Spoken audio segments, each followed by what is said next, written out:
All right, we're here for the Peripheral Vision Kagurabachi chapter 124 titled Powerless. Um yeah, I mean this was a good chapter, but the and it's divided in half, but the second half it's kind of something that we already predicted and we but in a really cool way it shows up. But what we didn't predict is this beginning half. We did not know. Well, it opens up with Hiroto. Well, there's another page before that, but Hiroto's younger brother, which is Giyu Soga. Did he give you the same aura that Hiroto did? No, No. Oh, it's not just you. no. I saw Giyu. I said, this guy's filler, man. This guy No. is filler. Yeah, it's crazy. He has like a crazy beard, but just something about him. When I saw him, and I'm like, what do you mean Hiroto's younger brother gets the role, and he's like, oh, I'm gonna surpass him. It feels like Hokozona has a little thing about like younger brothers or something because he did this kind of to the other guy, the I forgot the name, the Cloud Gougers user. Um, not Subaru, Natsuki. Natsuki, yeah. Natsuki. Where it's like this younger brother that wants to be just like the older brother in the same way. But yeah, this guy, he wants to surpass him and get the Kurotsuchi to dwell within his body too. Okay, so quick question. Do you think that'll ever happen in our story? No. Ugh, you're so You know why? mean. Why? Because that shit is gonna go to Akemura. Which we don't know if that has happened yet, right? Like in did We don't know. yeah. Because Akemura currently has a contract with the Magatsumi. Right. So there's a chance that when he contracted, he lost the Kurotsuchi ability temporarily. Mm-hmm. So he could have Kurotsuchi and then get Magatsumi, which gets rid of the Kurotsuchi ability. Right. So yeah, I think that's what's gonna happen. I don't think he was getting it Yeah, yeah. So he says, because he talked about getting it. He's not getting it. yeah, he says he will be his brother's replacement as the chief of the Soga clan. He's strongly supported handing Chiaki over to the Mikoboshi. And then here's the scene that I was a little confused by. Go and kill him. That's Chiaki's mom, right? And it says, never Yeah. mind, just kill the chief. Um, so, mother, what are you? And who's that being told to? I'm assuming they're telling that to Giyu. No, he's like, No, well, not Giyu. It looks like they're outside the door. because he says, mother, what are you? But like, Akemura and Chiaki are are her children, right? Yeah. And then this guy says, mother, what are you? And then the guy says, that's beyond my capabilities. And then he doesn't show up in this scene here. I restore the Soga clan, uh, repay my Chiaki thing, and then that's where Akemura shows up. But he's not even in that conversation. No, no. Man, I wish we kind of got like a 360 of the room because it is like oddly framed. Yeah. Huh. I'm just assuming she's there. You're assuming, yeah, because I thought that that was separate, and then like she's telling some guy, but I was confused about who this guy was. It's like, mother, what are you? And then he's not in that room where the fighters are there. Um, but then Master Akimura, that guy shows up again, Master Akimura. But then he called Chiaki's mom mother. So I'm like, huh? Maybe it's like a Japanese thing. Maybe like she's like the matriarchs of that family, so they're all called mother. But Yeah, that's my assumption. so he chases after the guy that Chiaki's mom told to kill the chief, was running after Akimura, and Akimura mogs them. Absolutely mogs the main family's guards, it seems like. Uh it's funny because technically Shiba's role would be protecting Gyu, right? Like it because he's the Soga clan's The Soga guard's dog. yeah. So this Yeah. technically would fall into Shiba, but this is an in-family thing, so obviously not he's not there for it, whatever. But in this scene, do you think Gyu's scared? No. Okay, he's strong. He's strong, but he's not like we don't put our Yeah, I don't think he's a pushover. yeah. Okay. Yeah. I'm just like, damn, he got his pipe cut or whatever that's supposed to be. Um and I'm like, I just wish he like dodged. You know what I mean? But he let it get cut. No, that's like flinching. No. No, not like I think it's better he didn't dodge. really. Okay. Yeah, Because then like he knew. imagine if okay, yeah, no, he cannot dodge this, no, because it's one of those like aura things. Like he knows that Akemura is just gonna cut the pipe. He's not gonna cut Uh-huh. him. No reason to dodge. He's aura Okay. farming. Okay. Like if he were to like move and Akemura was not planning on cutting him, he just looked like a bitch. I No, was this is the best outcome for Giyu. I was 100%. thinking more of like if he was like above, head and shoulders above, right? Like he just continues smoking, right? Like he dodges and smokes and then blows the smoke in his face, and is just like, "What are you doing here?" But he didn't do Nobody's that. sitting down. No, it would be too much because you have to stand up and move a little bit. Nah. Again, I think this is the best outcome for the guy. It can't get any better than this. Yeah, it's interesting because they don't even rank Akemura in the Hiroshima consideration, right? He's not even in that list of people. It's Hiroto, Giyu, Yoshinojo, then the three people guarding him, and then we don't see that other guy with the hair that's to the side. Yeah. And then we see Chiaki, the guy that Chiaki was speaking to, and then someone else. And Akemura is not even on that list. But based off of this, I think that Akemura is probably like in the second rung, if not above, right? Because the three people defending him couldn't even like perceive how fast he was, right? Yeah. For the time being, I'm gonna say that Giyu is above Akemura. Yeah. But obviously Akemura is gonna like go up there. I mean Akemura is still very young. He's only 16. Yeah. He's gonna get stronger. They have Hiroto in the 4th tier, Giyu in that 3rd tier. I would say that Akemura is probably in that 2.5, like just below Giyu, but probably there. Yeah, just below. Yeah, and just below in the sense of like, I'm sure Giyu would win at this point, but like considering he's not scared, he's not worried, but he's still cool enough. Like even after the scene, like all of the people in that 3rd rung, they were or in the 2nd rung, they were shocked. They were like, "Oh my god!" Even Chiaki's the guy that Chiaki asked to kill the chief.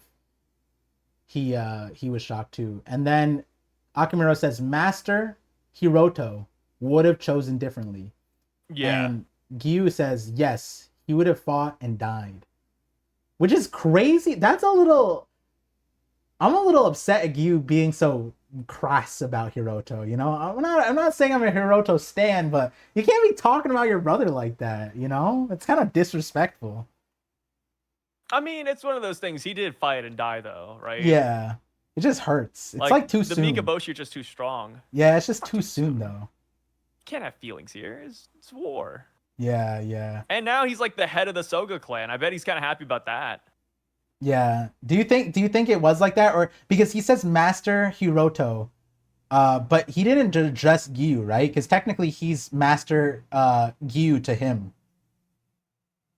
He didn't even acknowledge his name. It's crazy. All still new. Yeah, and then it's funny because all of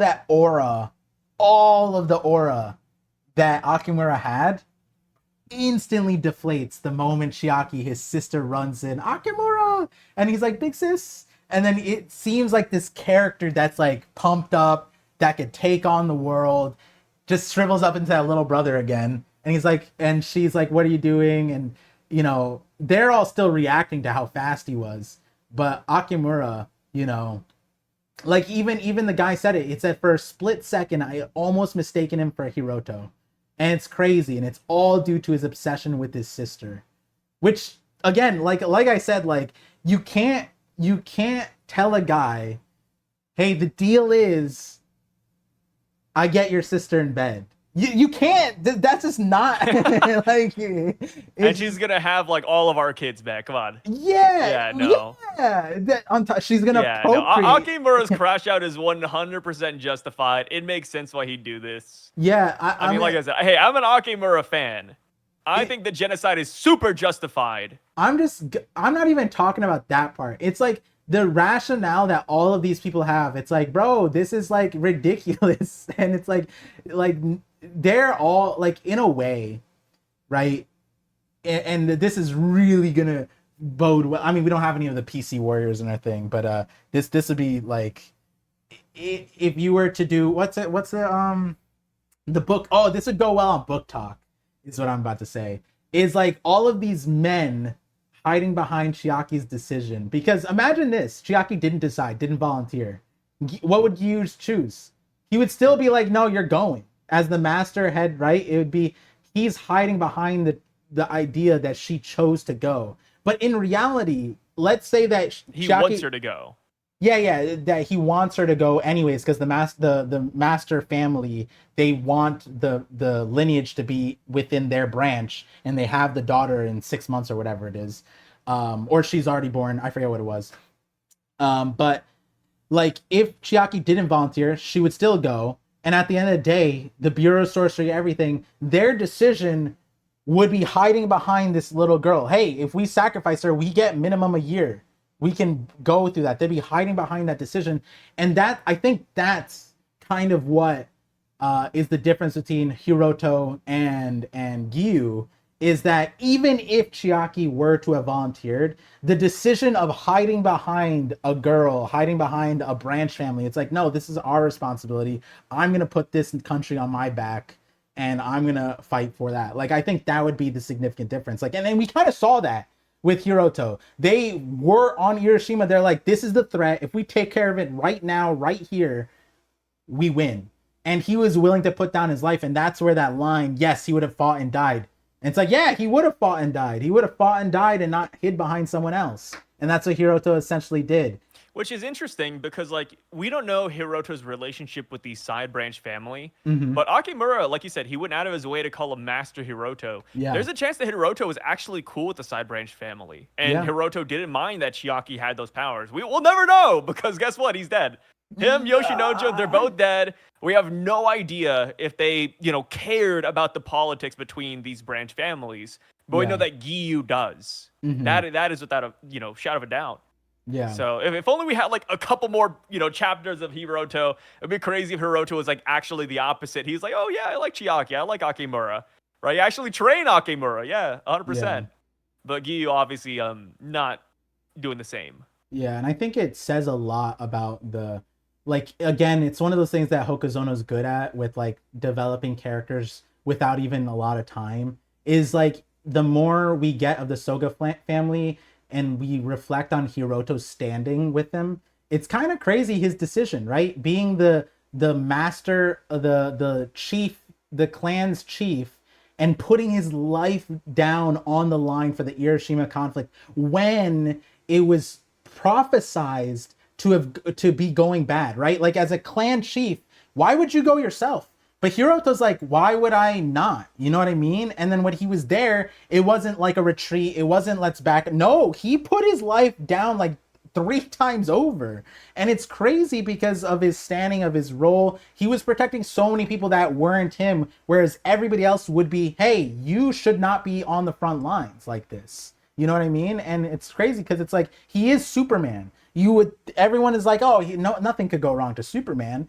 But like, it is kind of wild that we don't get more from him directly, but that little line, Master Hiroto wouldn't have done this. And that respect from Akemura when he's he's like bloodlusted here. Obviously he's not fighting them, right? But he's angry here. He's showing respect to the main family even in this moment. So it is wild.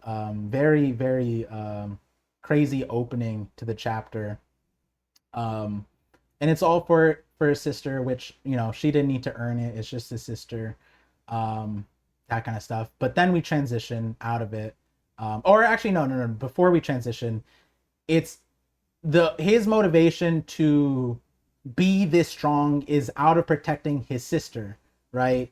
But then what kind of like breaks Akemura's like standing is that like Chiaki wants to do the same.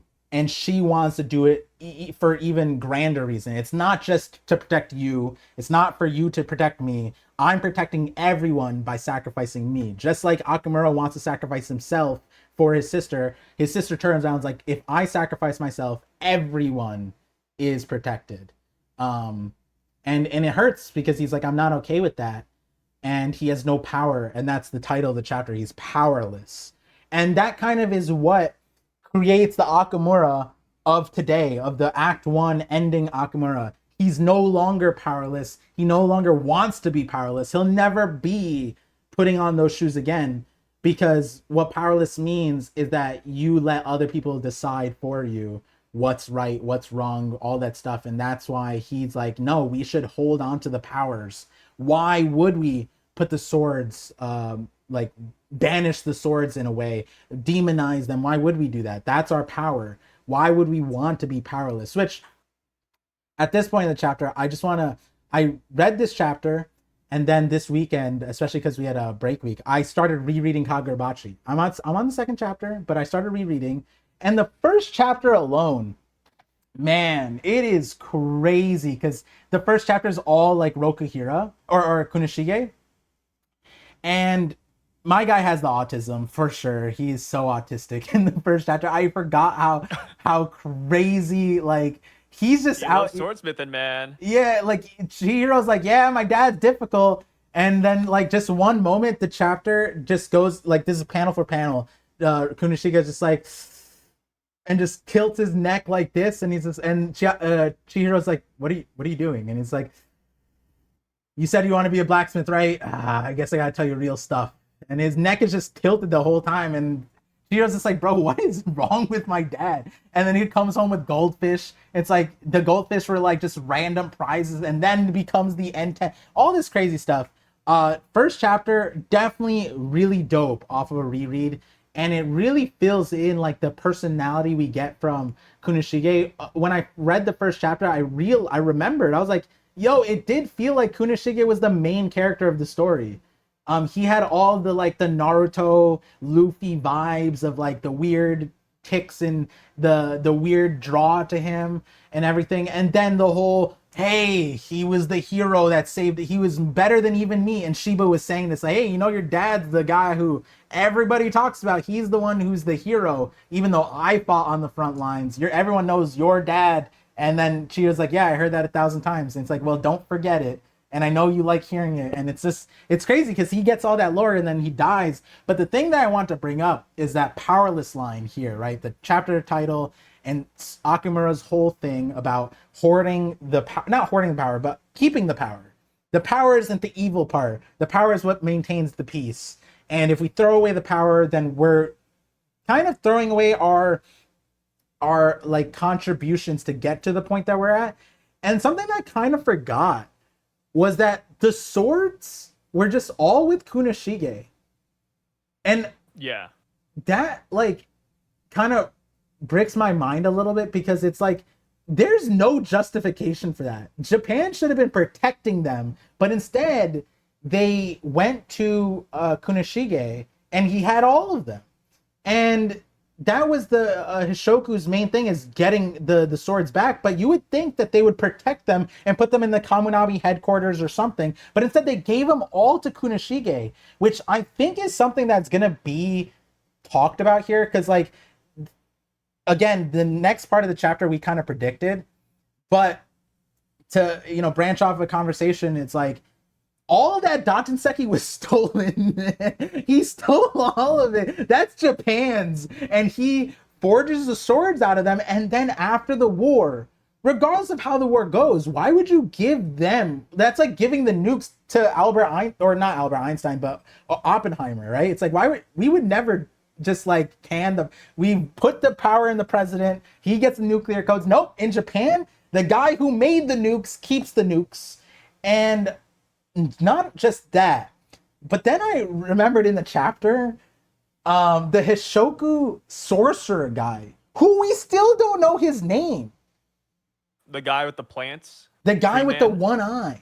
Yeah, and his other eye's blacked out. We don't know his name. And he, I forgot the guy's name, Hokuto. and one other person, they raided Kunoshige. And what's funny is Kunoshige, remember we had a conversation about Kunoshige, whether he's strong or not? In the first chapter, he does demonstrate his sword ability. He cuts the bamboo and he's like, it's all about, like, you know, if we make the swords, we have to take responsibility for the swords. And then he swings the sword. Are you ready for the responsibility, Chihiro? And Chihiro's just like, I don't know if I am, but I'm committed to figuring this out. And he's like, all right, if that's what it is. And then I thought about it, I was like, bro, the Hishoku sorcerer, Hokuto, and the other guy were all sent for Kunoshige, and Japan left the swords in his hands. I'm kind of thinking that Kunoshige is insane. And the other line from the first chapter is Shiba says that Kunoshige has an ability, a secret ability that only he has. And we don't know what that is. We assume that it's related to blacksmithing, but now I'm like, yo, what if he's insane? Like, he's like, we found out that Kunoshige is just like has like that dog in him. Like, no one can stop him. And they had to send 3. Oh, so it'd be like Boruto's dad. Yeah, it would be. It's literally the setup. It's like if we got dropped into Boruto's story and then we find out that like the main character was always Naruto. It's like, what? What? It's like Act 1 was Boruto. Act is that 2. His name? Yeah, they rhymed. Funny enough, that's crazy, right? Naruto. Oh, I didn't know that. Yeah, Boruto's dad is Naruto. Okay. Yeah, it's crazy. Huh. Yeah. I love that meme. What's it called? But yeah, so we get into the second part of this chapter, and we talk about Chihiro. Oh, not Chihiro. Sorry, he looks like Chihiro. I'm rereading Kagurabachi. Like older Chihiro. Yeah. Dude, it's so crazy. I'm like scrolling through the early chapters of Kagurabachi. Dude, Hokuzono locked the fuck in after a while, man. The art style. Yeah. At first, when I crazy difference. read it, I thought he drew Shiba like that because Shiba was acting. Bro, Shiba is so funny. In the first chapter, he is so funny off of a reread because now we know how insane he is. He's up there with like, oh my god, Hiroto and the top of Japan. And then in the first chapter, he's like, yeah, don't mess with this guy. You don't know, who this guy is? He's Kunoshige's kid. And I'm like, bro, Shiba's so funny. And I thought that he was drawing him to be like actually joking, but no, it's just Hokuzono's art got better after a few chapters and he locked in for sure. But yeah, reread is going well. Probably got like more editors. He probably got like, probably got more in line with the style. Like, I'm looking at it, and yeah, he upgraded hard, dude. Yeah. I mean, it's funny too because the chapter we're reading, right? We go back to like chapter 1, 2, 3, 4, 5, and all that. Mm-hmm. He actually redid a lot of the first volume. Oh, he did. Yeah, he actually repaneled a lot of things, and updated a lot of character facial features. I did not know that. I was gonna say, like, what you're seeing right now, it wasn't even like, it wasn't even as bad as it got. Like, it was actually worse, right? In quotation marks. Yeah. Which still very green. At the time that his growth. At the time that I picked up Kagurabachi, I was reading like hundreds. I was reading like like the Chinese stuff and like all the stuff, and the art is kind of like pretty terrible. And so my bar wasn't even for that. And then Kagurabachi comes in, and I guess I got the updated art. But it's the story, man. The story locks in, and it's crazy. Like, the time it chose to reread, and right now I think it might be the best time because I really forgot how much of Kunoshige's personality we got. It's like this character and the guy that we get in the first chapter are completely different, and it's same thing with Shiba. But now knowing all the stuff that we went through, or they went through, and which we already knew with the Seitei War and stuff that was introduced, but yeah, it's crazy. He says, right, that's why I'm ready to force this and prove it to them. And then we get the whole kit and caboodle, which me and you, I don't know if we said they steal all of it, but they went and stole all of it. Which, when I think... To be fair, it's not a lot. Yeah, it's not a lot. It is. It looks like a lot. Grams, right? Or kilograms. Yeah. Which is, how much is that in pounds? Like 70 pounds? It's a decent amount, but it's not like, it's not like you need like, a wheelbarrow to like take it out of there. I mean, Shiba's one-handing this. Oh yeah, because he can adjust the weight. I forgot. Yeah, he can adjust the weight. He can easily just make it like a feather. Yeah. It's funny because Shiba's face is all like sad and dot dot dot, but he's there, he's locked in. He's like, yeah, I'm the one usually doing things like this. And then Masumi, right? That's his name, or Hasumi? Hasumi. Hasumi. Hasumi. He he's like, oh, I'm starting to act like you. I can't believe I'm disobeying the higher ups. I'll answer for this. Now get going. And it is interesting because in reflection, the plan that Japan had or the Sorcerer Bureau had was like not to do anything with the Datenseki. It was trade Chiaki, and then we have a year to wait for the Kagari clan, and but they didn't really say anything about the Datenseki, which is kind of silly. In our world, you throw everything at the wall. They had to give back up the Datenseki. Oh, I thought. Oh, right. That was one of the things. They have to hand over all the Datenseki they had, plus give Chiaki, plus the prefectures and all that stuff. So, yeah, the plan was to give them back the Datenseki and then just focus solely on Hiyuki. Yeah. They demand we hand over the Princess Chiaki and the Datenseki. That's in this chapter. And if we fail to comply with both demands, there's no deal. We have them send it to the Sorcerer Bureau. The research is over. And then and that might be like I read the unofficial thing, so I might have missed that there. The unofficial translations. But yeah, so they steal it, and then the deal's now off, right? But we kind of skip. I don't know if we skipped 10 days already, but it says Hasumi resigns 10 days later.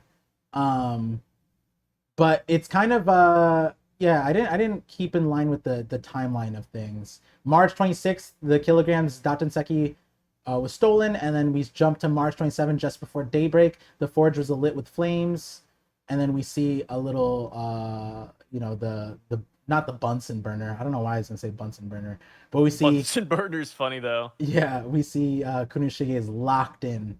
What does he say exactly? He says, "You sure about this? You can't use this place without me. It doesn't matter if I make a bunch of enemies. You're a national treasure. You sure you want to go up against the government? Cut the crap. This is for the woman you love, right?" Interesting. So I just looked at the timeline. Yeah.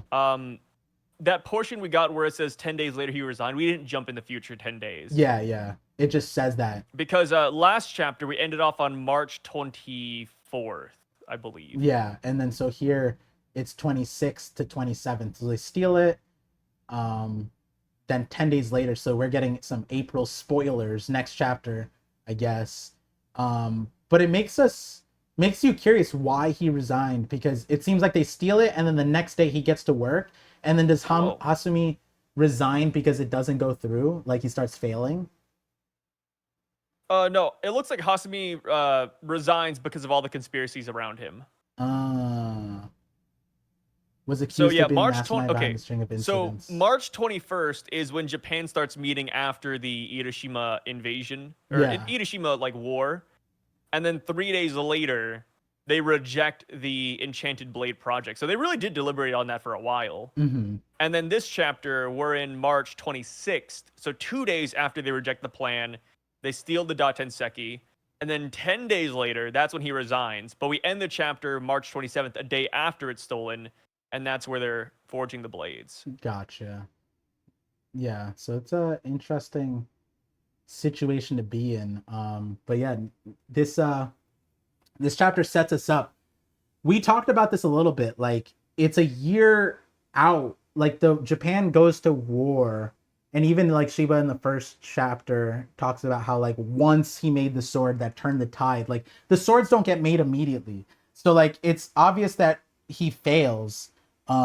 But what do you think about like what context do you think we get next chapter? I mean, they got to make the swords quick.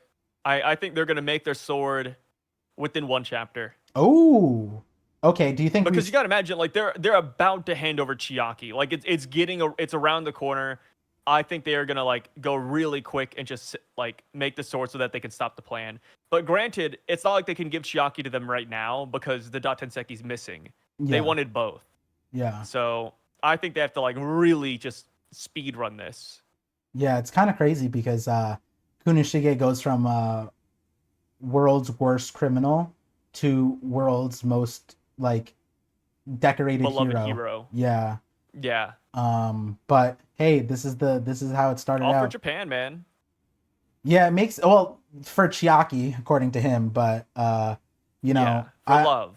I am curious to know next chapter. Do you think we get like a montage time skip? Do you think we just stick with the blacksmithing? Do we see the special technique maybe that I think Kunishiga we see the has? special technique.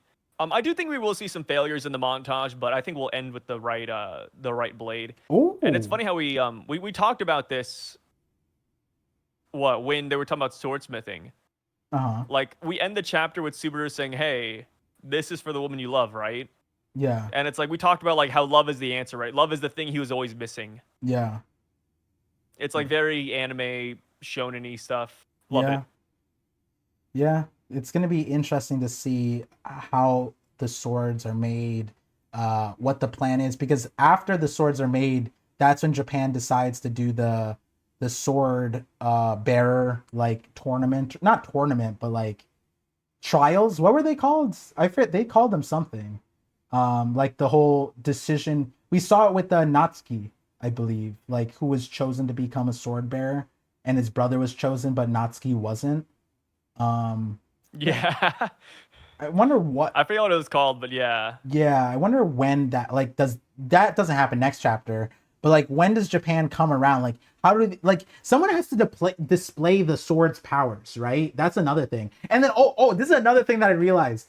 Bro, chapter 1 Chihiro completely different perspective cuz he walks into that place like now I think about it it's like he's walking in with a like a nuke and he's fighting like casual mobsters in like just with swords and he's like They never stood a chance. yeah, in hindsight they never did, and it would be, and that's also why Shiba has so much confidence because that's another perspective that's kind of weird. Why would Shiba have confidence in this kid who has like no sword strength, like locked away his sorcery, and it's because he's But walking also, around like, it's his Gatenseki. father's son too. Like, even without the sword, Yeah, even if he didn't have N10, I still think Shiba would trust him because that's Kunishige's son, yeah, right? but like He knows who he was rolling with. he If we're yeah. saying that Kunishige was really strong, Yeah. If we're saying he's really strong, but like in the world where you read the first chapter and he's like, oh, it's just a blacksmith. He's not strong. Why is he giving Kunishige or Kunishige's son this much thing? And it's like, yeah, his sword is magic. But even when you're reading it, it's like, okay, so he believes in him.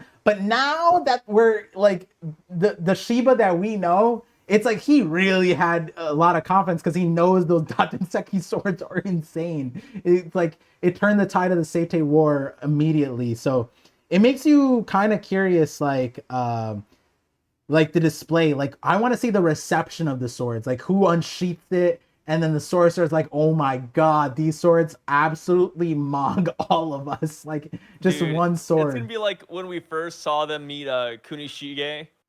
Or sorry, not Kunishige. It's when Subaru's blade was in the classroom, right? Mm-hmm. They like unsheathed it and they're like, "Oh my god, I thought my hand was cut off." Yeah, Yeah, yeah. they're gonna do that with yeah, they're gonna do that with the main blade, and it's like, holy shit, we all just died. Yeah, an illusion comes up. The room just starts getting hotter. It's like, was that the blade?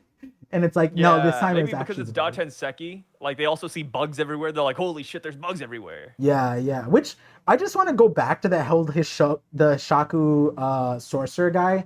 Him having the tree powers. We never like dug deep into that guy. But does that mean anything that he has tree powers and the Mikaboshi have insect powers? Like maybe there's like a synergy.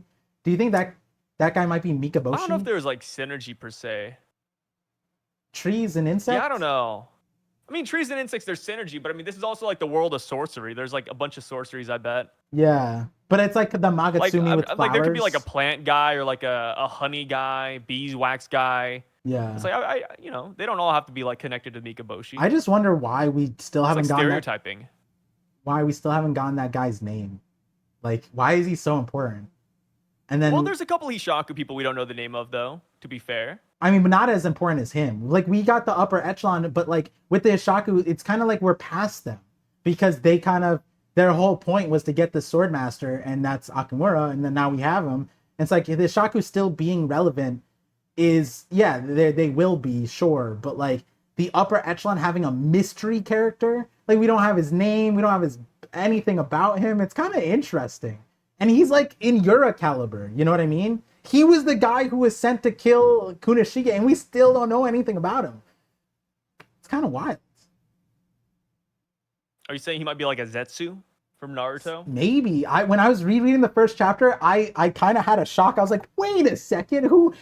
This guy was so important. And then I was like, who? Yeah, we know nothing about him. And then He's thought still it was alive. Yeah, I thought it was he's still alive. And then the last we remember, like he kind of just called Hokuto, and then that was it. He just called him up and said, "Hey, go there."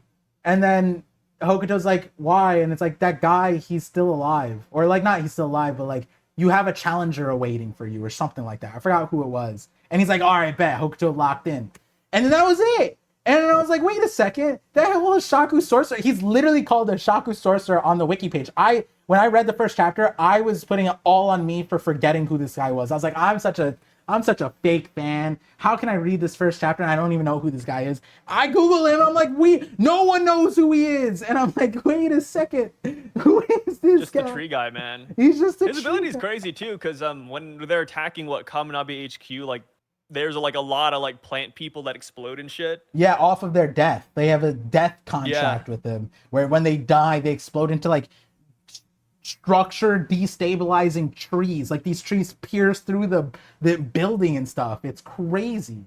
And that guy wasn't even there. He was doing all of that and he wasn't even there. He planted it in on all the people who defected from the Kaminabi because of their families were threatened. He was doing all of that. That was him.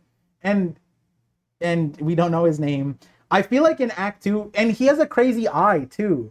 I just feel like it's something Mikaboshi related, or something like he knows the true history of Mikaboshi and Soga. He's like some observer type of thing. Do you think Yura knows about the Mikaboshi that well?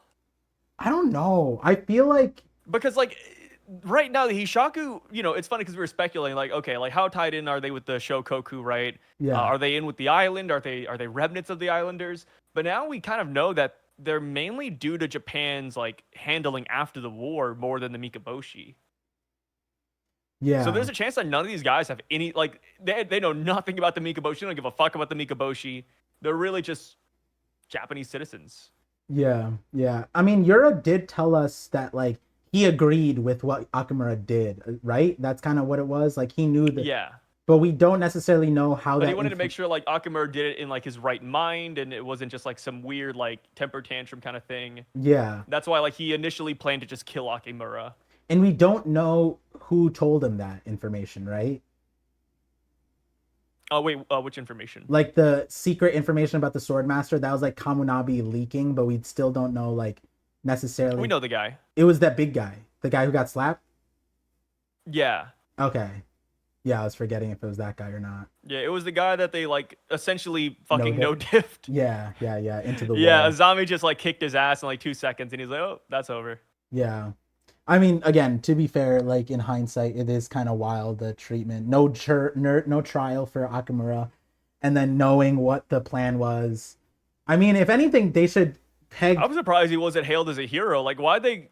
I mean, obviously it's genocide, but, like, I'm surprised they were like, oh shit, we gotta throw him away, we gotta lock him away. Like, huh? So like, there's gotta be something a little bit more with that. Yeah, and then here, let me just pull up chapter 1, because I think this line goes so hard, or these lines. I think it's kind of important for this chapter especially, because it tells, like, Kamunabi doesn't feel reliable, but what Kunishige says in this first chapter, he says, let me pull it up. He says,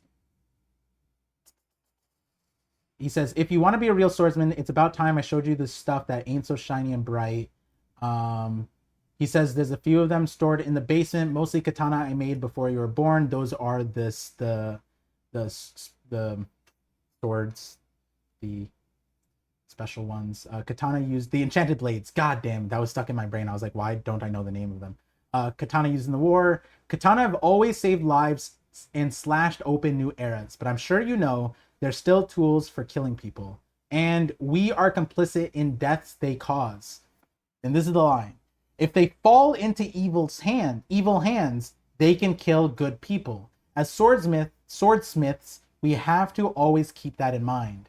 Katana should be wielded by those dedicated to vanquishing evil and protecting the weak. That goes for us too. We need to have principles and accountability. One day you'll sell, in this part it doesn't matter as much. One day you'll sell your first katana, and when you hand someone a katana, those two heavy weights will fall on your shoulders. Can you carry that burden? And so the line is, if they fall into evil's hands, they kill good people. As swordsmith, we always have to keep that in mind.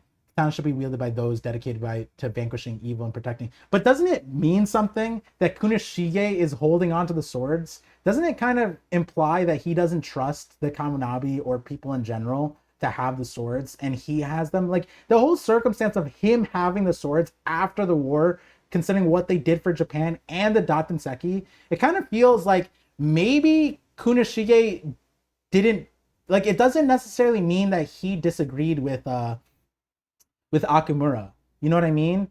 It's like, by those dedicated to vanquishing evil and protecting the weak, right? Like, do you feel that Kunishige disagreed with Akemura on the last part, or do you think it's still shrouded in it? Because that is something that, like, Chihiro and Akemura were kind of like it was like, I forget the conversation, but it's like Chihiro's like, no, he would have disagreed with you, but it didn't really feel like he was confident in his answer, and we don't necessarily know because Kunishige is dead. But and he wasn't allowed to even speak to Akemura after the whole thing. It was immediately lockup and then complete isolation, and he never got to speak to him. And then after that, Kunoshige has the swords, not the Kamunabi, which is kind of wild. Not even the swords bearers were able to have their swords or keep their swords, which is kind of interesting because you would imagine that the sword bearers would keep their swords, but like the sword bearers probably felt guilty as Samura had gave us that input, but we still don't have all of the sword bearers input there. But like even Subaru's there. He's one of the sword bearers, and he doesn't even let him have the sword. It's kind of interesting, right? Yeah, I mean, they could all just be like a Samura where they feel guilty about what happened. But yeah, as far as like agreeing or disagreeing with Akemura, I'm not too sure where they fall. Like, we have to see why Akemura does it. I think that's still going to be like a really big thing. We don't know yet. Yeah. Like, yeah, they signed the peace treaty, but it could be that Chiaki had another vision. It could be that they realized the Mikaboshi were doing something shady on the side. Yeah. Or they want to avoid like a future war. So because they never got the chance to talk with them, that's why it's like kind of iffy. Like, oh, do they agree? Do they not agree? We'll never really know. Yeah. And as far as like Kunishige having all the swords, I think that'll be explained in this flashback too. Mm-hmm. Yeah, I definitely want to see how that plays out because I thought that was wild because I knew that, but then I was like, wait a second, that's kind of wild that they let him keep the sword. And in my brain at the time, I was thinking like, is it because Kunishige is that strong? Like, and then because my agenda is that he's strong, but like he's just not a fighter. And I wonder with Shiba, why, like, with Shiba protecting Kunishige and he's setting up the whole barrier, right? Because that's also something that Shiba set up. It is an interesting predicament for the swords to be in, considering they're literally like the nukes of Japan. No different, like, because if another threat like the Mikaboshi ever came out, what would Japan do? The Sorcerer Bureau would be like, okay, we have the Flame Bone, so let's go to them. We can't use the Enchanted Blades because they're all in his basement, right? Like, they don't have, like, they would have to go up to Kunoshige as if he was his own clan and be like, can we use your weapons? And he'd be like, no. And would it be in his right, or would they just straight up assassinate him? Like, I don't know. It's crazy. Or assassinate him. You need the swords, dude. Yeah. But I bet there's also some agreement because there's not a 0% chance that Kunishige wouldn't give them the swords back. Yeah.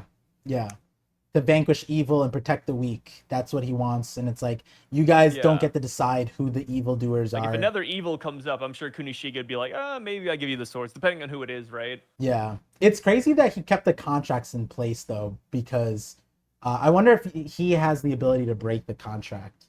Because maybe that was his, because he can't be antagonistic. No, I don't think so. Yeah, because I was gonna say maybe his like thing is like he could break the contract and then free Soga Akemura from the contract, but they would probably want the contract to be in place so that they could have like a leverage over Akemura, given how strong he is.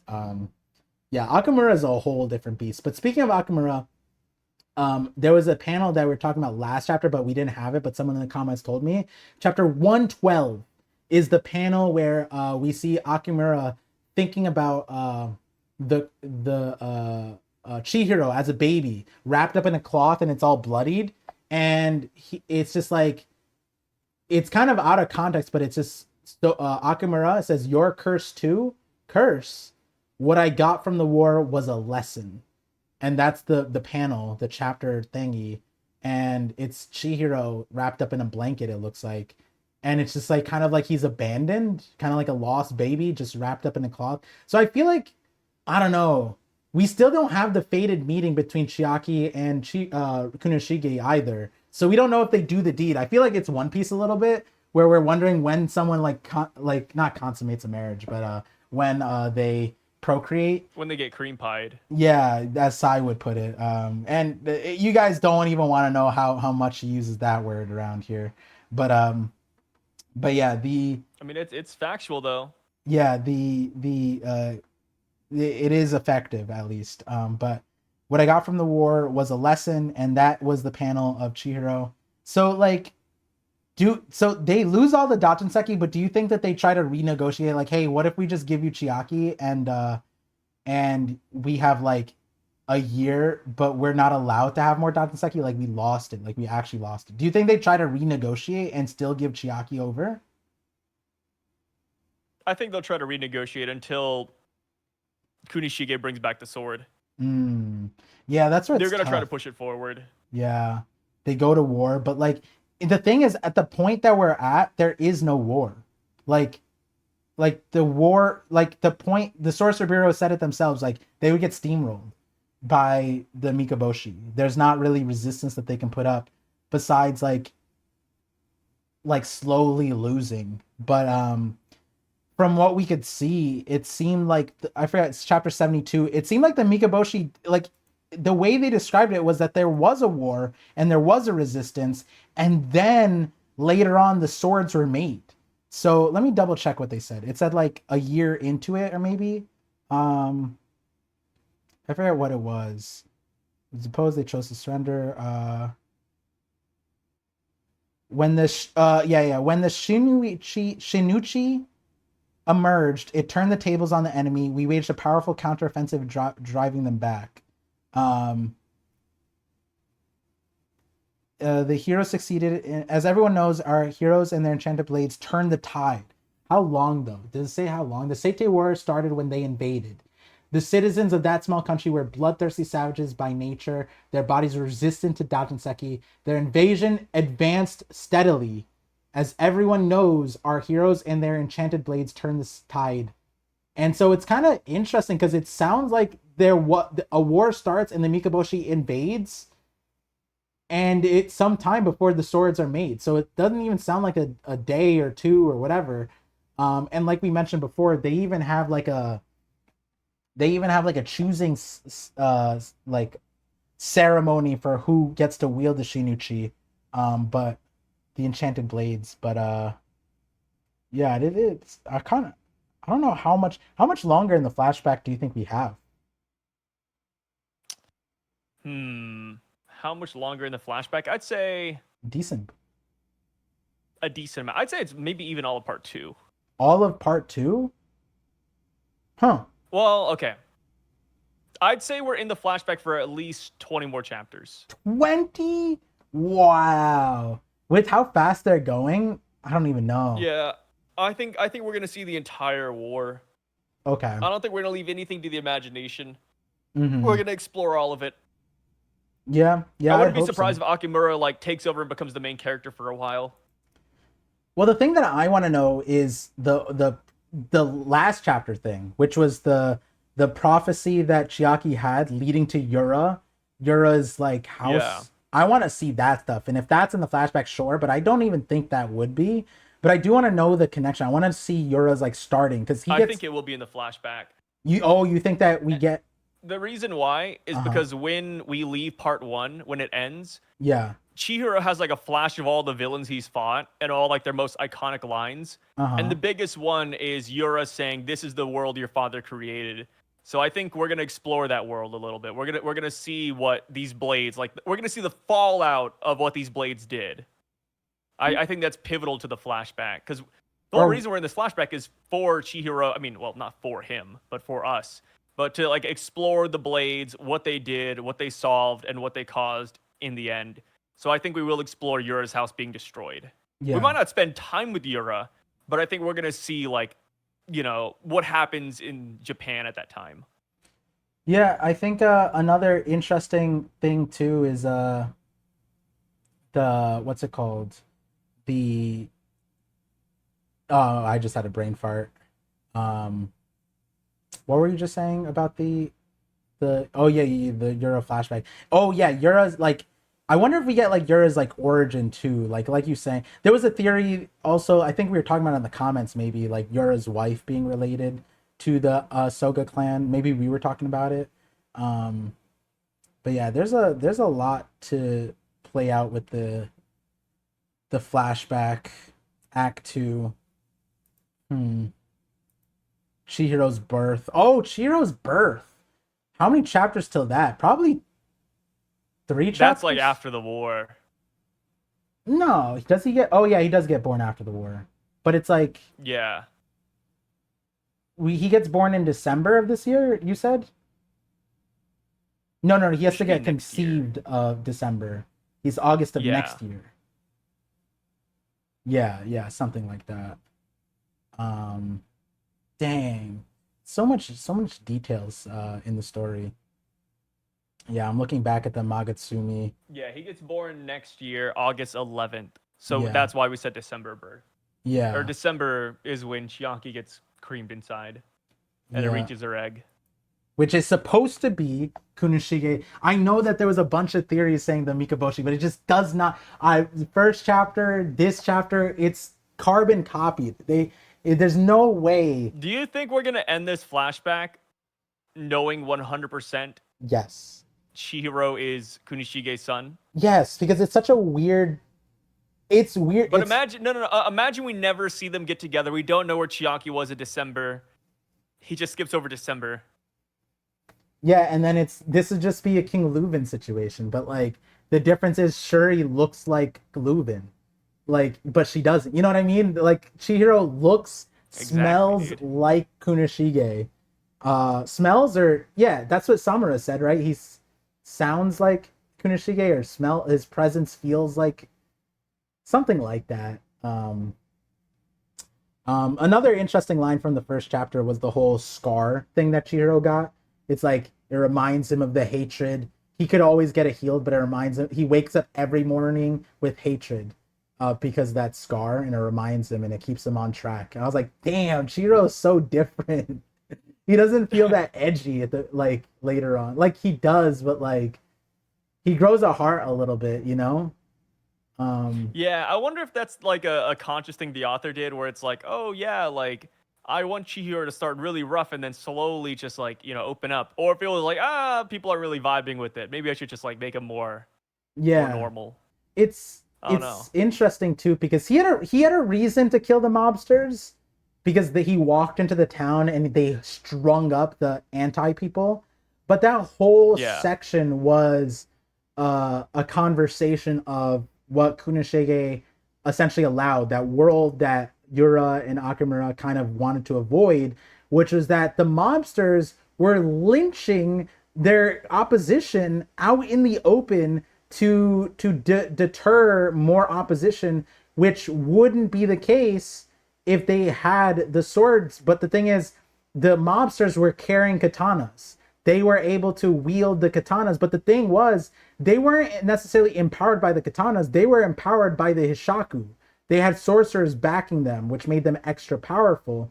And so it kind of shifts the thing. It's like Chihiro felt when he walked into the scene, he's just like, I need to reclaim these katanas. You guys aren't worthy of holding them. So that's why I'm just outright killing you guys. And then like, it's crazy because later on, Chihiro, I don't know if he'd go about it that way later on, but it does like, it's an interesting thing because it's like, it's not the katanas that were the problem there. It's just that these powerful people just didn't have a check. And it almost feels like, what if everyone had a katana? What if everyone had sorcery? Like, wouldn't that be the solution? But like, not everyone is going to have those Dachinseki swords. So it's like, until that is the reality, then maybe Kunoshige's world was like, until everyone can have a Dachinseki sword, I'm holding on to the Dachinseki swords. Like, I don't know. But in Akamura's world, he's like, I'm the rightful wielder of the Dachinseki sword, which I think that's incorrect, because it's like, we'll see where it starts falling out. But, absolute power is corrupting. But, when you have something as finicky as, that's another thing. We don't know if the Soga clan is in prominence in current day either, right? We do not know. No. The only Soga clansman we know current day is Akemura. Akemura himself. So we don't know if because that's another part of the whole not bet, but the treaty is the Soga clan must be wiped out, right? So it's Chiaki gets handed over, and after that, then they wipe out all the Soga clan. They want their blood, I believe, is part of the thing, right? Yeah. So I'd say so. Yeah. So we don't know if that actually goes through based off of Act 1, if the Soga clan is already wiped out. And I say that because the whole prophecy thing, they have someone else who could do the prophecies, and I wonder if Akemura reconnects with them. Or do you think all the Soga clan got wiped out in this flashback? That's a tough one. It's tough. It's tough because, like, the Soga clan, most of them are just fighters, you know what I mean? Mm-hmm. So I could see them just all being on the front lines and getting wiped out one by one, which is why I think it's, like, so funny that they're having, like, this branch family feud. Because it's like, dude, you do know, like, if you lose the war, I mean, everybody's lost. Yeah. Yeah. Which is like kind of Gyu's, like, there's a mentality, might is right, so people end up siding, like, people in the not neutral party, but people defect because of the might and are too afraid to stand up on their own business, which is what is Akamura's point about Hiroto. Is it worth bending the knee to the Mikaboshi? But the thing is, that's kind of where it's interesting, because, like, for Gyu, it shouldn't be bending the knee, because the whole clan is kind of up for, if they give anything over to the Mikaboshi, it's not like the Mikaboshi are promising not to kill the Soga clan. You know what I mean? Like, the Soga clan might be the first casualties of this war, if we're being honest. Yeah, could be. So Gyu's, like, perspective is kind of short-sighted if you think about it like that. Like, he should be kind of confronting the elephant in the room. Like, how he's gonna deal with the Mikaboshi. Yeah. The Mikaboshi are super strong. They're able to negotiate and strong arm everything out of us. Datsenseki, our princess, our land, and in order to concede 1-year treaty, we give them the rock and this, and what's Gyu gonna do in that time?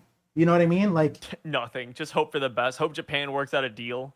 His plan is to rely on the flame bone, the 1-year-old. That's kind of what it. Yeah, his right now his plan is no plan. Yep. Yeah, and Japan's plan is that 1-year-old. That's the reality is they are begging for this 1 year so that they could hand over their fate to a 1-year-old child, Hiyuki. And it's kind of funny when you think about it. Yeah, it's kind of odd in all the ways you kind of go about it. It's one of those things that's like, Gyu, are you thinking straight here? The 1-year-old's gonna save Are you good, buddy? Yeah, it's kind of odd. Oh, real quick, I was doing research on the side. Yeah. Kagurabachi anime. Mm-hmm. It is now confirmed to, at bare minimum, reach the sword bearer assassination arc. Wow. Yes. Like in the first season? Yep. We go past Rakuzaichi. Rakuzaichi is completely covered. Ooh, that's going to get everybody in there. I don't know where it ends, though. I don't know where it ends. Like, maybe it ends... I think a good season 1 cliffhanger would be Samura killing Uruha. Yeah. Kills Uruha.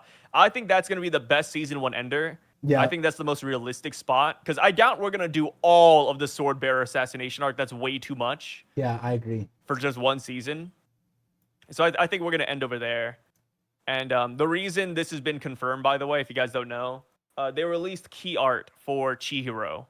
And one of the key Oh, arts was, of course, Chihiro on the train with Aruha. You don't see Aruha, but you see Chihiro's like stance. It's like panel manga, shot for shot. It's the same thing. It's an iconic pose. He's posed up with the goldfish behind him and the sword and tent. So yeah. it is confirmed to at least hit chapter 48. And considering how modern animes do adaptations, this isn't One Piece. We're not doing one for one. No. You know, we're not, it's not going to take 48 episodes to get to chapter 48. So I do think we're going to end halfway through the Swordbearer assassination arc with like awesome. 24 episodes. That's a good place. Because the ramp up after that is just absurd. It's too much for a season, I feel like. Yeah. Yeah. So, but I mean, another thing is to during like the presentation for the anime, they also showed like a snippet of Uruha and Tobiyume's ability. Ooh. Well, Summer's ability. So yeah, we're gonna see them for sure. Yeah, it's like all there. That's awesome. That's awesome. But yeah, that's definitely rereading chapter 1, chapter 2. Very exciting way to go about. I think it paired chapter 1 and this chapter paired really nicely in my opinion, and I feel like that's the case for a lot of act 2. Just seeing Kunoshige and how he acts and what he's learned, and then seeing how he starts off, it's very cool. But yeah, I think for the most part we covered the chapter, and that's around where we're gonna end it. But Sai, do you have anything else crazy to add on? I am gonna start rereading Kagurabachi again as well. Ooh. Yeah, I'm gonna join you on the journey, Par. Yeah, break week maybe that's why Oda gave us the break week. He was like, "Hey guys, go check out Kagurabachi." You know, Oda hasn't made any comments on Kagurabachi yet, has he? No, I think he's sweating bullets because we know Oda's nowadays he's less so this competitive guy, but he's always demonstrated that when it comes to mangakas, he's super competitive, even when he shouldn't be. Like with Detective Conan, no reason to be competitive with Detective Conan. It's not a series that in any means like is like a Naruto type thing, but like we saw. Well, you say that. Japan fucking loves Detective Conan. It's still going on, man. I love Detective Conan, but the thing is, like, as far as like the story, like, there's a much greater comparison of Naruto and the bullets sweating. It's like, oh my god, this is the greatest anime of all time, between Naruto and One Piece than it is Detective Conan and whatever. Naruto's over though, because Oda did say he had a little like fun rivalry with Kishimoto. So that was a thing, but you know, Naruto's gone now. Yeah. And I don't think he's exactly looking at Boruto saying, yo, like this is my new competition. No. But he hasn't. So I could see him like, you know, turning to Kagurabachi saying, huh, what are they doing? Yeah, he's like, man, they're making my viewers want swords fights. God damn it. Kagurabachi's making my viewers want actual fights and not just clashes. No. I remember we talked about that. I mean, that's the thing. One Piece ain't about the fight. It's okay. I've just accepted the reality where it's the story. Yeah. But every now and then, if Oda wants, we can get good fights. Like I still look back at like Eni's Lobby really fondly, but that's all the anime too. Yeah. Hey, Imu Loki right now is going pretty good. It's going well. Yeah. Still more clash heavy, but soon maybe we'll breach the realms that Kagurabachi has pierced with their story. And we're deep into. I want to see more. Like that battle on Hiroshima was nuts. Absolutely frame monks. Like a lot of what we're getting recently. But like oh yeah, Candel, we're gonna see her fight. Nope. Nope. It's like now we're in the flashback of in Kagurabachi, and the brakes are not being hit at any point. You know, it'd be crazy. What? If we get season 2 of Kagurabachi, it goes all the way up to like when it's only like 12 episodes, let's say, you know, kind of blasphemous. But the Kamunabe HQ arc becomes a movie, and then it ends part 1. The movie ends part 1. We finish. It's like the Akemura Samura Chihiro battle. Yeah, I was thinking a good way to end the anime would be the Chihiro Samura thing, because then they're like on the same team, good cliffhanger, and then movie the Kamunabi headquarters. I think that would be a great. I think did we talk about that? Like Kamunabi headquarters as a movie would be pretty nuts. I think it makes sense. That'd be fucking crazy, dude. I would line up. I would eat that up at the I'd be there. Yeah. Woo! That would be so good. Yeah, you display your final villain in that movie too. Like you see Yura fight, you see Azami fight, you see Akemura fight. It's literally the best movie potential. Yeah. I'd say do it. I'd say do too. And it's a good thing because it's like there's a lot of new characters, but the new characters don't get introduced like fully, and it kind of feels like a movie. Feels like a movie when you think about it. And they could also do like the Demon Slayer thing where it's like, yeah, like maybe they skip over a couple of details here or there, but then they go back and they hit it with like an actual anime season. Like I think they did that for Mugen Train. It's like, oh yeah, here's Mugen Train, and then here's like 10 episodes of an anime that is Mugen Train 2. Yeah. And they add like a little bit more fluff and filler and stuff like that. Yeah. I say do it. There's ways to make it work. Yeah, exciting stuff. But with that, guys, thank you for being here. Thank you for tuning into the Kagurabachi Peripheral Vision with me and Sai. And yeah, see you guys next week for 125. Peace out. Peace out, guys.